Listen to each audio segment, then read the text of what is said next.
Vocês viram que tem uma coisa nova aqui. Não, e não é o meu microfone, é essa mesa aqui. E daqui a pouco eu vou explicar por que essa mesa está aqui na frente. Mas antes, eu queria dar uma dica para vocês. Se você tem problema com autoestima, a minha dica para você é não leia a Bíblia. A Bíblia não é um bom conteúdo para quem quer aumentar a sua autoestima. A Bíblia não é muito bom para isso, porque existem algumas coisas na Bíblia que são dolorosas demais para a gente. São muito difíceis para a gente ler, para a gente poder compreender.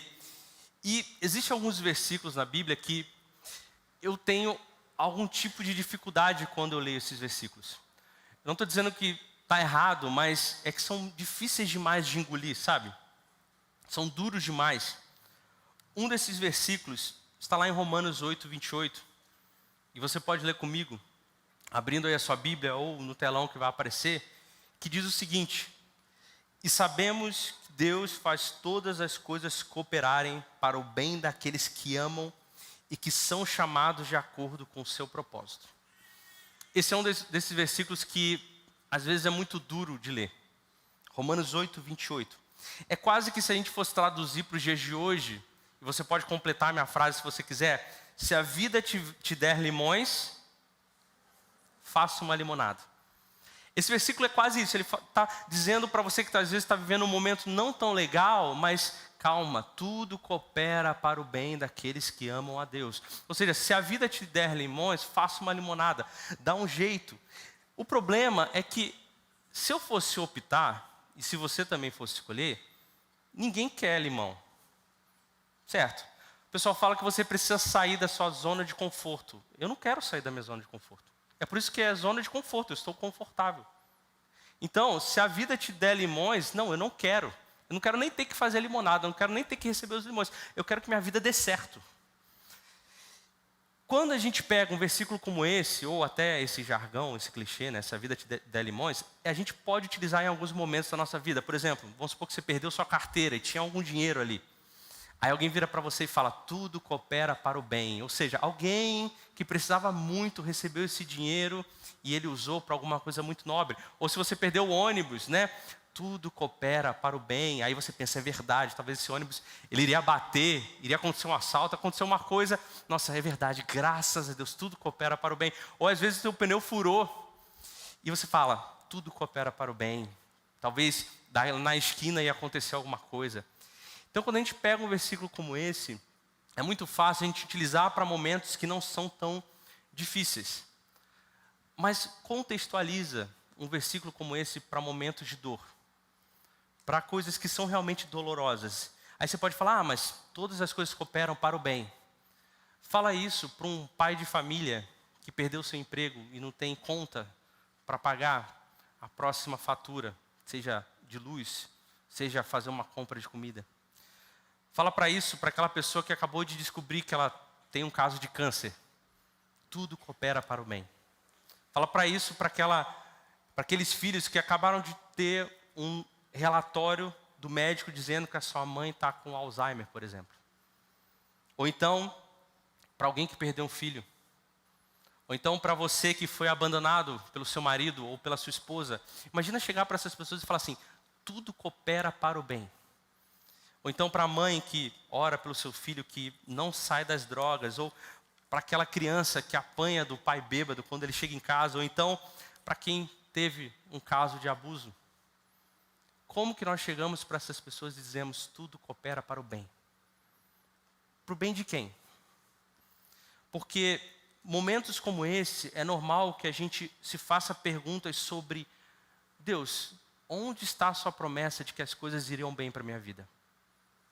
Onde está nesse versículo explicando as coisas que iriam acontecer, que seriam bom para mim? O que exatamente Deus está fazendo com o seu poder?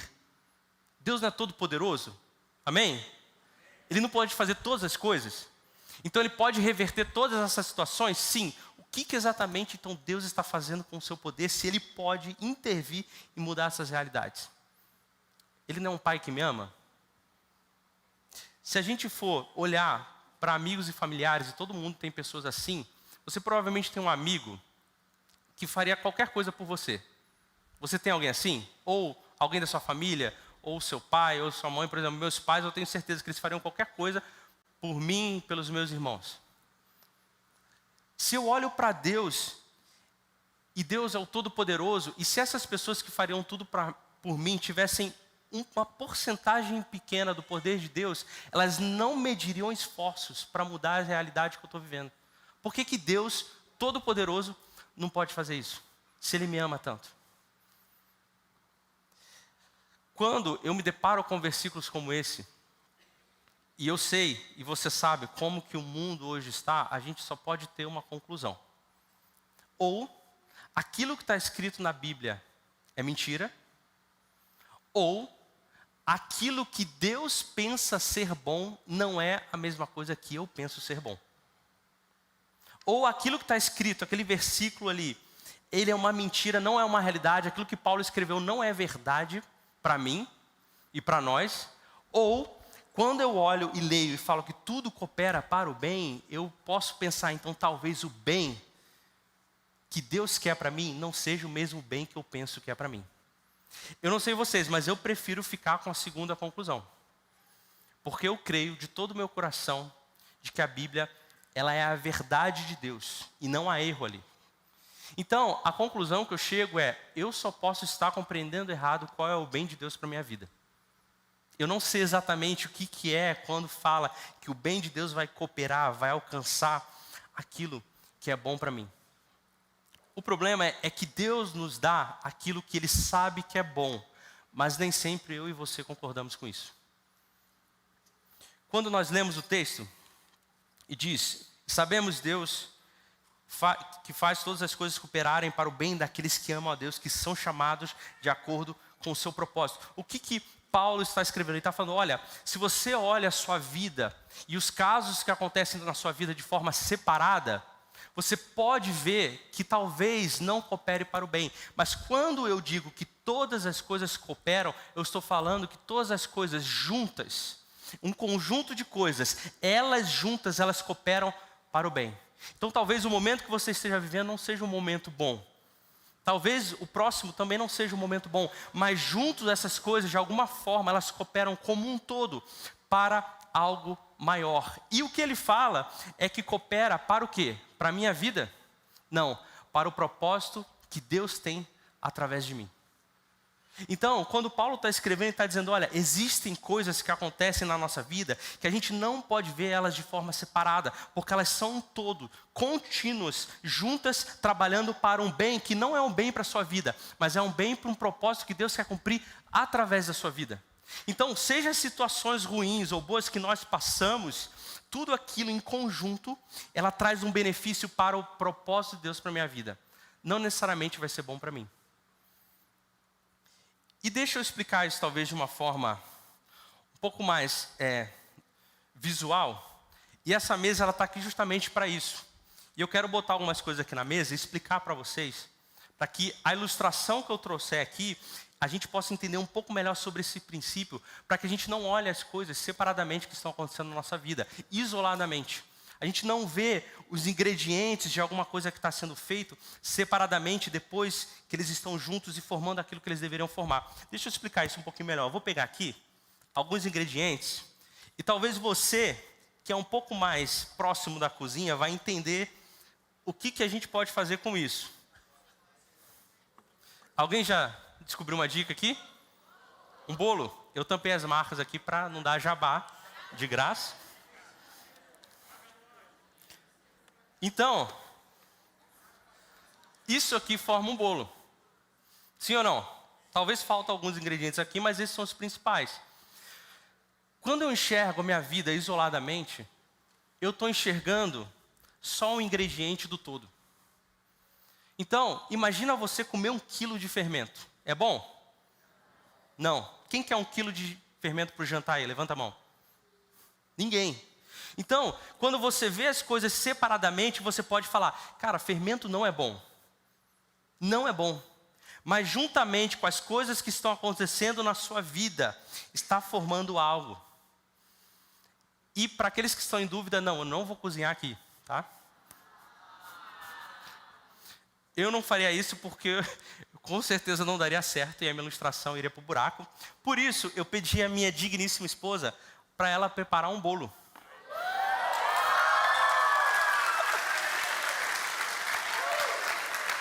Ela não está nem aqui para a gente poder agradecer a vida dela, mas eu vou tirar aqui e depois eu vou tampar, que com certeza isso vai perder a atenção de mim para isso aqui. Eu vou perder para o bolo, tá? Mas esse bolo é um bolo de cenoura com uma bela calda de chocolate. Então, quando nós olhamos as coisas que estão acontecendo separadamente, alguém aqui já comeu ovo cru, tirando os marombas aí? Não é bom. Mas quando nós unimos aquilo que está acontecendo, isso está se formando para um cumprimento de um propósito, que você não vê até que aquelas coisas estejam juntas. Talvez você vai ter coisas na sua vida que não vai ser legal. Às vezes pode ser doce, como o chocolate, ou às vezes pode ser ruim. E às vezes você vai passar por alguma tribulação na sua vida, e você não está entendendo porque aquilo está acontecendo, mas está se cumprindo um propósito. Cooperando para o bem de um propósito que Deus quer fazer através de você. E não é para o seu bem, é para o propósito que Deus quer fazer através de você. Deus está muito mais empenhado em cumprir o propósito dele do que o seu bem-estar. Deus está muito mais empenhado em cumprir a tarefa, a missão que Ele tem para a sua vida, para transformar outras pessoas, do que te dar algo que vai te fazer bem. Ele está preocupado com o propósito que Ele quer fazer através da sua vida. Mas esse é o nosso problema. A gente olha as coisas individuais, separadamente. Se você ama mais outras coisas, isso inclui os seus próprios sonhos, do que aquilo que Deus quer fazer na sua vida, então você tem um problema sério com Romanos 8, 28. Se você acredita que Deus está guiando a sua vida, você entende que as coisas estão cooperando para um bem. A questão é que eu e você, nós fomos criados para a felicidade.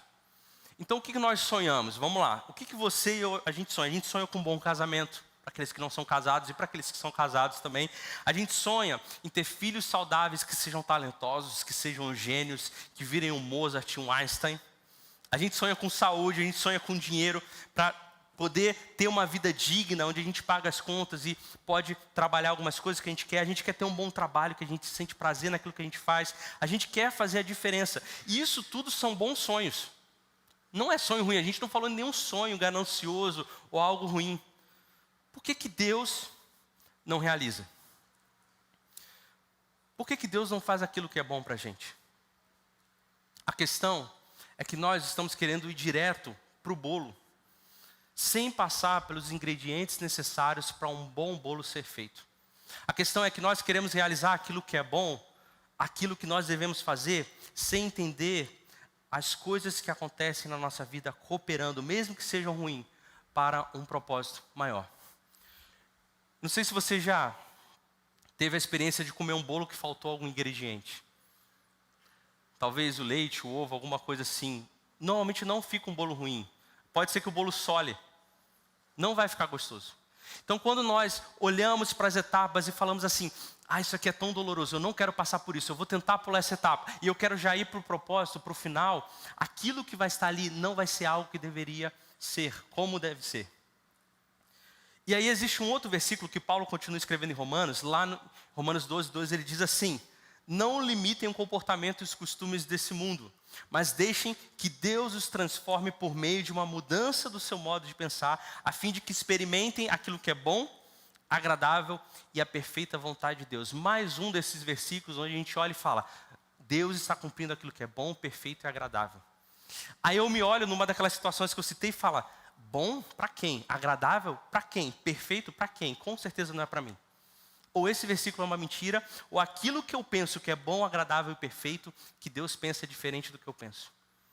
O que Paulo está falando é que as pessoas querem partir para o bolo. Elas querem dizer para você que está passando por um momento ruim, como comer um fermento e sentir um gosto amargo na boca, está falando, olha, você não merece passar por isso. Você merece algo maior. Então, corre direto para o resultado e para a recompensa e pula essas etapas. Foge da dor. Arruma um meio de ter uma fuga, seja pelo entretenimento, seja pelo prazer, foge disso e vai direto para aquilo que realmente é bom. E Paulo está falando, olha, esquece esse modo de pensar, porque aqueles que nasceram de novo não pensam desse jeito. Aqueles que nasceram de novo entendem que tudo coopera para o bem, que seja um momento ruim ou bom que eu estou passando, coopera para o bem, que todos os momentos que eu estou vivendo, de alguma forma, juntamente, eles estão trabalhando para um propósito que Deus vai cumprir para a minha vida. Esse é o modo de pensar que nós devemos ter diferente. E quando nós estamos aqui, nós entendemos aquilo que é bom, perfeito e agradável. Pare de olhar para os momentos da sua vida como se fossem ingredientes separados e deixa Deus cozinhar e fazer o propósito que Ele quer fazer através da sua vida. Deus, Ele quer cumprir esse propósito. E quando nós achamos que temos sonhos bons, nós estamos vivendo sonhos inferiores em relação aos sonhos que Deus quer realizar na nossa vida. É por isso que Deus, Ele precisa despedaçar os nossos sonhos.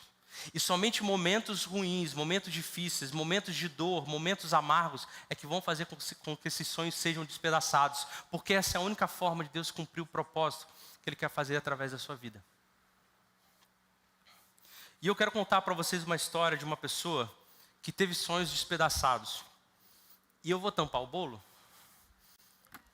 para que vocês possam ter um pouco mais de atenção nesse momento. Existe uma história de uma pessoa chamada Noemi. Noemi era a sogra de Ruth. E essa história você pode ler no livro de Ruth. É um livro de 4 capítulos, super tranquilo, você lê bem rápido. Eu realmente encorajo você, depois dessa pregação, você ler. Mas qual que era o contexto aqui da época? Noemi era casada, Elimeleque era o nome, e ela tinha 2 filhos. Um se chamava... Me perdi aqui. O marido dela era Elimeleque e ela tinha 2 filhos. Os 2 filhos dela tinham nomes também diferentes, igual Elimeleque. Então o que aconteceu? Eles estavam como família na terra de Belém, certo? Em Judá. Só que essa terra passou por uma grande fome. E o que eles fizeram? Eles tiveram que sair dessa terra e ir para um país estrangeiro que se chama Moabe. Ok? Quando eles fizeram isso e foram para Moabe, a primeira coisa que aconteceu com Noemi é que o marido dela morreu. Elimeleque morreu e ela ficou sozinha com os 2 filhos. Depois os 2 filhos se casaram, um se casou com Orfa, outro se casou com Ruth, que é o nome dessa história. E depois esses 2 filhos morreram. Então Noemi se viu numa situação, num país estrangeiro, onde o marido dela tinha morrido e os 2 filhos dela tinham morrido. Isso é de doer, porque quando nós olhamos para essa situação, a gente vê um movimento de uma família saindo de uma cidade, indo para outra, para elas buscarem sobrevivência, para elas buscarem vida. E o que eles encontram foi justamente o oposto. Eles não encontraram nada senão morte, senão destruição, senão tragédia, onde o marido dela morre, depois os 2 filhos dela morrem. Isso é interessante porque Noemi conhecia as histórias do Deus de Israel. Ela conhecia a história onde o mar foi aberto, o mar vermelho. Ela conhecia a história onde Jericó, a muralha caiu. Ela conhecia a história onde uma sarça pegou fogo e não se consumia. Diante de tudo o que estava acontecendo, olhar para a família e pedir proteção para que Deus guardasse a família diante de um mar vermelho se abrindo, não era nada que Deus poderia fazer. Deus poderia ter guardado a vida deles. Deus poderia ter feito com que Noemi não sofresse a perda do marido dos 2 filhos. E quando nós lemos lá em Ruth, capítulo 1, versículo 17, olha a declaração que Noemi faz depois dessa tragédia na vida dela. Quando Noemi viu que Ruth estava decidido a ir com ela, isso depois que Noemi perdeu o marido e os 2 filhos, ela decidiu voltar para Belém. E aí as noras dela foram com ela, mas uma delas acabou ficando, só Ruth foi. Então, quando viu Noemi que Ruth estava decidida a ir com ela, não insistiu mais. Então as 2 seguiram viagem. Quando chegaram a Belém, toda a cidade se agitou por causa delas. Será que é mesmo Noemi? Perguntavam as mulheres. Não me chame Noemi, respondeu ela. Chame de Mara, pois o Todo-Poderoso tornou a minha vida muito amarga. Cheia eu parti, mas o Senhor me trouxe de volta vazia.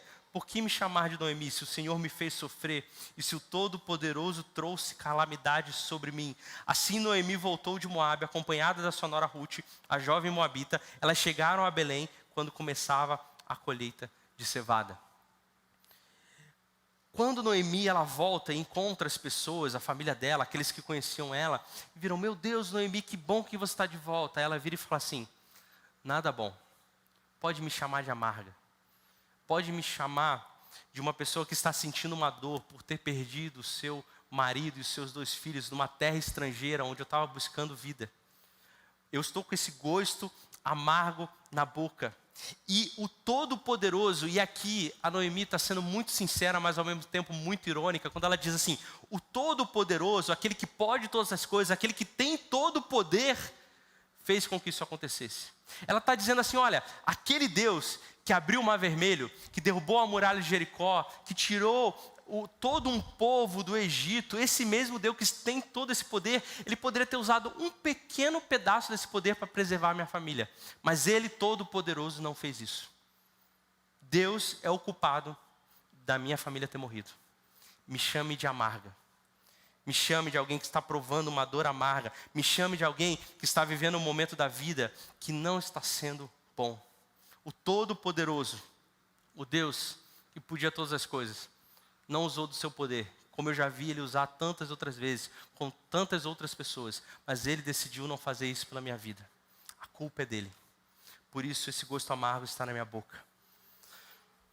Eu não sei como que foi a sua semana, mas talvez você entrou aqui hoje com gosto amargo na sua boca de dor, com gosto amargo na sua boca de algum momento ruim que você está vivendo. E eu sei como é difícil abrir a boca para louvar o Senhor quando a nossa boca está cheia de gostos amargos pelas situações ruins que a gente tem vivido na vida. Noemi estava assim, passando por esse momento. Imagina se a gente convida um missionário para vir pregar aqui, e ele chega e começa assim, o sermão dele, falar: meus irmãos, eu fui para uma terra distante, passei 10 anos lá, eu fui com a minha família e todo mundo morreu. E eu estou aqui hoje sozinho. E isso foi culpa de Deus. E eu estou sofrendo uma dor angustiante. A minha boca está amarga da dor que eu estou vivendo. E isso tudo é culpa de Deus. Eu duvido que a gente chamaria pessoas assim para dar o testemunho. Porque não é isso que nós queremos viver. Não é isso que faz sentido para a vida, quando nós vemos uma história que tem um final onde as coisas não vão bem. Só que quando nós olhamos para isso, nós estamos vendo apenas um recorte daquilo que Deus tem trabalhado como um todo, por propósito dele na nossa vida. Mas essa é a única maneira de ter um bolo como esse, pronto, se a gente não viver esses momentos amargos na nossa vida. Só que a história de Ruth, ela não termina assim, ela vai se desenrolando, depois você pode ler. E aí no final da história, Boaz, que é um cara que surge, ele toma Ruth por esposa, casa com Ruth, e aí a dignidade é de volta trazida para a família de Noemi. E aí toda a cidade vê isso acontecendo, e eles viram para Noemi, lá no versículo 11, no capítulo 4, e fala assim, capítulo 4, versículo 11. As autoridades da cidade e todo o povo que estava na porta responderam: somos testemunhas que o Senhor faça a esta mulher que chega à sua família o que ela fez com Raquel e Lia, das quais descendeu toda a nação de Israel, que você seja próspero em Efrata e famoso em Belém. A gente vê um povo abençoando essa nova família que está surgindo, dizendo para elas assim: olha, que vocês sejam como Raquel e Lia. Eu não sei se você lembra da história de Raquel e Lia, mas eu não me lembro como sendo uma história boa. Raquel e Lia, 2 esposas de um mesmo homem chamado Jacó, e elas disputavam entre elas quem tinha mais filho. Imagina essa situação na sua casa. Imagina ter disputa, briga, desavença. Era uma família que, se você morasse do lado dela, é aquele vizinho que você quer que se mude. Você já tem um vizinho que você ora: Deus, vem o caminhão de mudança e leva essa pessoa, em nome de Jesus, amém. Essa era a família de Jacó. Era aquele vizinho que, se você vivesse perto, você fala: meu Deus, nenhum desses meninos quando crescer vai prestar. Não vai dar certo. Só que como o povo está olhando e está dizendo para Ruth e Boaz e Noemi, falando que a família de vocês seja como Noemi ou como Raquel e Lia. Eles estão vivendo essa história centenas de anos depois. Centenas de anos depois que a família de Raquel e Lia foi próspera e gerou toda uma nação. Então, o que eles estão vendo aqui é o bolo. É a promessa se cumprindo através de Raquel e Lia. Eles não estavam vendo o recorte da vida de Raquel e Lia. Então, nesse momento que eles estão vendo, depois que a promessa se cumpriu, é fácil eles olharem e falarem, está vendo? Tudo cooperou para o bem. Todas as coisas cooperaram para o bem. Hoje nós somos um povo próspero, um povo grande, porque Deus cooperou para o bem e começou isso lá em Raquel e Lia. É por isso que eles estão abençoando Boaz e Ruth. Então eles estão vendo as coisas acontecendo centenas de anos depois. E finalizando a história de Noemi, lá em Ruth, capítulo 4, no versículo 13, nós lemos o seguinte: Boaz levou Ruth para a casa dela e ela se tornou sua esposa. Quando Boaz teve relações com ela, o Senhor permitiu que ela engravidasse e ela deu à luz a um filho. Então as mulheres da cidade disseram a Noemi: louvado seja o Senhor que hoje promoveu um resgatador para sua família. Que este menino seja famoso em Israel, que ele restaure o seu vigor e cuide de você e da sua velhice, pois ele é filho de sua nora, que a ama e a que tem sido melhor para você do que 7 filhos. Noemi pegou o bebê, aninhou-o junto ao seu peito e passou a cuidar dele como se fosse seu filho. As mulheres da vizinhança disseram: Noemi tem um filho outra vez. E lhe deram o nome de Obed.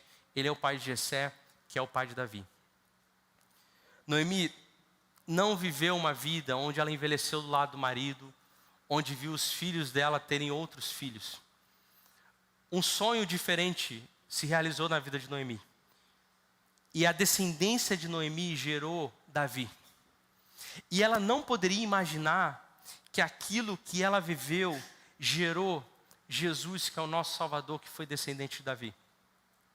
Talvez hoje, Noemi olhando para trás e ela olhando as situações que ela passou, do marido morrendo, dos filhos morrendo, numa terra estrangeira, passando fome, depois retornando, dizendo que estava sentindo um gosto amargo. Talvez hoje ela olharia e falaria, tudo cooperou para o bem. Deus me trouxe um sonho novo, Ele despedaçou os meus sonhos, mas me trouxe um sonho novo. E tudo hoje cooperou para o bem. Hoje eu tenho o privilégio de ser alguém que está na descendência do nosso Salvador. De alguém que cuidou de um bebê, que dele gerou Davi, e de Davi gerou o nosso Jesus. Nós não podemos provar as coisas da nossa vida de forma individual. E mesmo que esteja um gosto amargo, assim como Noemi falou, deixe que Deus destrua os seus sonhos, porque Ele está trazendo algo para cumprir o propósito na sua vida, porque o conjunto da obra está cooperando para o bem. Jesus não estaria aqui se não fosse Moabe na vida de Noemi. Jesus não estaria aqui se Noemi não tivesse passado os dias amargos que ela passou na vida. No final, Noemi é chamada de novo de Noemi. Antes ela pediu para ser chamada de Mara por causa da amargura que ela vivia na sua vida, mas no final ela está dizendo, olha, meu nome é Noemi, que significa deleite. Então eu saí de um momento amargo para a minha vida para me deleitar em um sonho novo que Deus está colocando na minha vida. E a partir desse sonho Ele vai cumprir um propósito. Essa história de Noemi teve um final que você talvez não pode chamar de final feliz, mas é um final quase que feliz. O grande problema é que nem todas as histórias terminam assim. Algumas histórias vão continuar com seus sonhos sendo despedaçados e esses sonhos não vão ser restaurados. Em algumas histórias o divórcio ele vai acontecer. Em algumas histórias o câncer ele vai voltar. Em algumas histórias a amizade rompida não vai ter restauração. Em algumas histórias o pai que te abandonou não vai voltar. Em algumas histórias aquele ministério que morreu não vai ressurgir de novo. Se a gente olha para Hebreus, no capítulo 11, nós lemos a história de pessoas que tiveram um final feliz e provaram da promessa que Deus estava cumprindo na vida deles. Pessoas que passaram por momentos amargos, mas provaram do bolo no final. Se você ler comigo, no capítulo 11, versículo 32, diz: quanto mais preciso dizer, levaria muito tempo para falar sobre fé de Gideão, Baraque, Sansão, Jefité, Davi, Samuel e os profetas tiveram. Pela fé eles conquistaram reinos, governaram com justiça, receberam promessas, fecharam a boca de leões, apagaram chamas de fogo, escaparam de morrer pela espada. Sua fraqueza foi transformada em força. Transformaram-se poderosos na batalha e fizeram fugir exércitos inteiros. Então, nós vemos a história, um recorte de algumas pessoas que passaram por momentos muito difíceis, mas eles viram a promessa de Deus se cumprindo. O problema é que nós continuamos a ler, e lá no versículo 36, olha isso, presta muita atenção. Alguns foram alvos de zombaria e açoites, e outros acorrentados em meio a prisões. Alguns morreram apedrejados, outros foram cerrados ao meio, os outros ainda mortos à espada. Alguns andavam vestidos com pele de ovelhas e cabra, necessitados, afligidos, maltratados.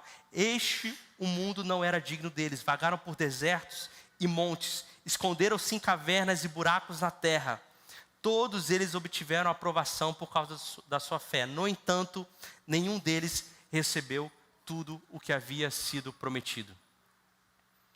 O que o autor de Hebreus está falando é que existem aqueles que viram a promessa se cumprindo e provaram dela, mas tem aqueles que passaram por esses momentos e não tiveram a chance de provar aquilo que Deus estava fazendo através da vida deles. De uma forma bem prática, sabe o que é isso? Eu vou pedir para o Gui vir aqui na frente, por favor.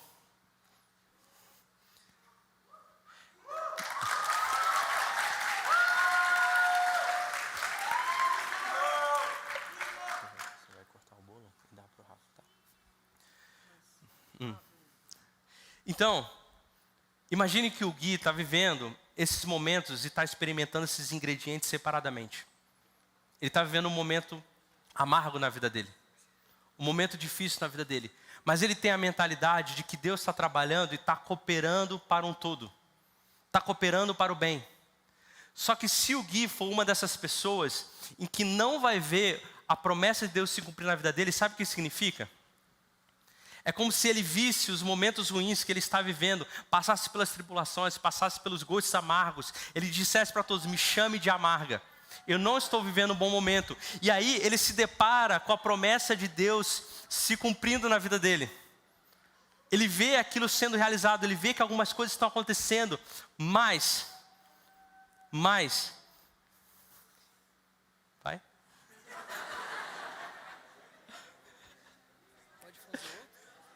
Vai cair isso aqui. Faz esse mesmo, faz esse mesmo.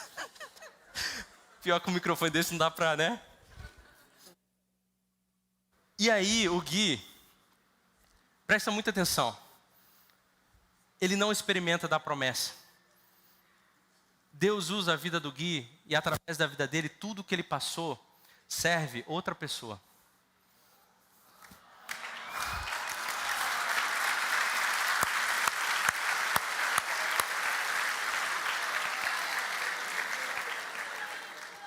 Nós muitas vezes achamos que, tudo bem, eu estou passando por um momento ruim, então vai cooperar para o bem.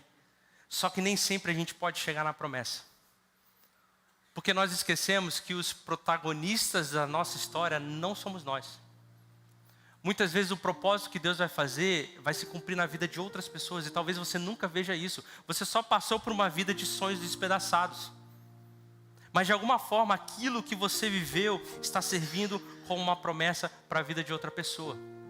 Talvez você nunca vá contemplar isso. Talvez você nunca vá ver isso. Talvez você seja uma dessas pessoas que vai provar daquilo que Deus está fazendo, como foi em Hebreus. Mas talvez você vai ser esse outro grupo de pessoas que vai olhar e vai falar, Deus, eu nunca vi a sua promessa se cumprir. O meu ministério não voltou. A minha família não foi restaurada. A minha família não está de volta nos caminhos do Senhor. Só que isso é doloroso demais para a gente. Isso é doloroso demais para a gente. De alguma forma, parece que Deus, Ele tem prazer em pessoas que permanecem apesar do momento que elas estão vivendo. A maioria dos testemunhos que a gente conta são testemunhos ruins que viraram bons testemunhos, né? Ah, eu estava passando por essa dificuldade, mas graças a Deus, Deus me restaurou. Ou eu estava precisando de emprego, Deus abriu uma porta. Mas quando nós lemos Hebreu, nós olhamos para pessoas dizendo assim, olha, a minha situação piorou, mas eu continuo confiando no Senhor. A minha situação talvez nunca mude, mas eu continuo confiando no Senhor. Eu nunca vou ver, talvez, as promessas dele se cumprir na minha vida, mas apesar disso, eu continuo confiando no Senhor. Porque se tudo aquilo que nós desejamos está sendo destruído por Deus, mas nós temos a mentalidade que Ele está trazendo uma coisa muito maior, é muito fácil a gente olhar para as situações e falar, não, eu estou sofrendo, mas é porque vem algo bom ali na frente. Pode ser que não venha. A questão é, apesar disso, eu continuo confiando no Senhor. Eu continuo agradecendo a Deus. E você pode pensar que talvez isso seja injusto. Se você parar para lembrar de uma história que foi Abraão, ele teve uma promessa da parte de Deus, que é que ele seria pai de uma nação. Só que se você ler a história direito, ele foi pai de algumas pessoas ali, mas principalmente de Isaac. E eu imagino Abraão olhando para Isaac, olhando para a areia do mar, olhando para Isaac, olhando para as estrelas e falar: Deus, a conta não está batendo aqui. Abraão não viu a promessa toda de Deus se cumprir através da vida dele. Ele viu um filho. Desse filho gerou mais um, que gerou mais alguns, e aí sim foi crescendo o grande povo. Ele não viu aquela promessa que Deus tinha para ele se cumprindo. E a gente pode continuar pensando: mas isso é muito injusto, como eu estou passando por esses momentos ruins, eu não vou ver, eu não vou ter recompensa, eu não vou receber aquilo de volta. Existe uma pessoa que passou pelos momentos mais ruins da vida dele, e ele também não recebeu aquilo que ele estava precisando. Se você abre em Lucas 22, 39 e 44, nós lemos o seguinte: então, acompanhado de seus discípulos, Jesus foi, como de costume, ao Monte das Oliveiras. Ao chegar, disse: orem para que vocês não cedam à tentação. Afastou-se a uma distância como de um arremesso de pedra. Ajoelhou-se e orou: Pai, se queres, afasta de mim esse cálice. Contudo, que seja feita a tua vontade, não a minha. Então apareceu o anjo do céu que o fortalecia. Ele orou com ainda mais fervor, e a sua angústia era tanta que seu suor caiu na terra como gotas de sangue. Jesus, nesse momento, está provando o gosto amargo. Ele está vivendo um momento ali onde o gosto daquele momento que ele estava vivendo, um gosto de dor, de morte, de abandono, o gosto do nosso pecado não estava sendo bom. Mas no final da história, tudo aquilo cooperou para um propósito. Só que esse propósito é um propósito que, na ilustração, nós estamos utilizando um bolo, que eu e você vivemos isso. É como se Jesus tivesse passado por todos aqueles momentos terríveis de dor, de abandono, e tudo tivesse cooperando para o bem, e no final surgisse esse bolo maravilhoso, e ele pegasse esse bolo e ele não experimentasse dele, ele simplesmente partisse e distribuísse isso para nós. Então, se nós achamos injusto o fato de nós não vermos a promessa de Deus se cumprir, muito mais injusto foi hoje a gente estar comendo de um bolo que o nosso Salvador conquistou para nós, de uma promessa que Ele derramou sobre as nossas vidas, por causa da dor e do duro sofrimento que Ele viveu naquela cruz. A mentalidade daqueles que nasceram de novo é entender que não importa o que está acontecendo, pode ser que não mude, pode ser que piore, pode ser que melhore, mas tudo, de alguma forma, está cooperando para que Deus cumpra o propósito dele na minha vida, que pode não ser para mim, pode ser para a próxima geração, mas não importa, eu continuo confiando em Deus, eu continuo me deleitando naquilo que Ele tem para mim, eu continuo já provando um bolo que eu não merecia, mas que Jesus me entregou, que foi a morte e ressurreição dele.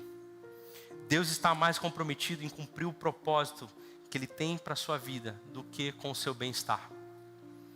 E é isso que eu queria compartilhar com vocês essa noite. Eu até brinquei com o Leandro ali quando a gente se encontrou. Ele, pelo título da pregação, sabia que era você que ia pregar. É porque nós vivemos hoje uma realidade onde aquilo que é o nosso desejo é o mais importante. Aquilo que nós queremos é o mais importante. Mas o Evangelho nos traz o Evangelho de completa devoção àquele que é mais importante. Aquele que fez o que realmente importa. Aquele que fez todas as coisas. Tudo que nós temos hoje de bom veio por causa da dor e do gosto amargo que Jesus sentiu naquela cruz. Se nós entendermos isso, apesar do que nós vivemos, nós vamos continuar caminhando, confiando que Deus está trabalhando, que existe um plano, apesar de nós. Eu quero te convidar para ficar em pé no seu lugar. Eu quero que você feche os olhos. E assim como a gente começou esse momento, eu quero que você comece a agradecer a Deus. Que você comece a declarar palavras de agradecimento a Ele, porque não tem a ver com o sonho que está sendo despedaçado, tem a ver com o que Jesus fez e do bolo que nós provamos hoje. E tem a ver com o propósito que Ele quer cumprir através de nós. Se nós entendemos isso, nós vamos entender que tudo coopera para o bem. Mas para o bem do propósito de Deus cumprindo através da nossa vida, não para o nosso próprio conforto, não para o nosso próprio bem. Comece a orar ao Senhor, comece a declarar palavras de agradecimento, comece a louvar a Ele, comece a dizer: Deus, o Senhor é bom, apesar do que eu acho que é bom ou não. O Senhor é maravilhoso, apesar do que eu acho que é maravilhoso ou não. Deus, nós estamos aqui hoje como igreja. E nós queremos fazer uma oração difícil, dura e muito perigosa. Que o Senhor destrua os nossos sonhos para dar lugar aos seus sonhos. Para dar lugar àquilo que o Senhor tem para mim. Para dar lugar àquilo que o Senhor planeja através da nossa vida. Não importa se seja momentos difíceis, momentos amargos, que cumpra o propósito. Não importa se eu vou ver esse propósito ou não, que isso possa se cumprir para a vida de outras pessoas. Não importa se no final vai dar certo ou não, mas que o seu propósito seja cumprido através da nossa vida. Nós te entregamos tudo aquilo que nós desejamos. Nós te entregamos tudo aquilo que nós pensamos e planejamos, para que o Senhor tome isso e dê lugar. Talvez a nossa história mude completamente, mas que o Senhor dê lugar. Nós queremos te agradecer, Pai. E agora nós queremos te louvar com uma música que declara a nossa confiança no Senhor, porque apesar dos sonhos despedaçados, nós continuamos confiando no Senhor. Em nome de Jesus. Amém.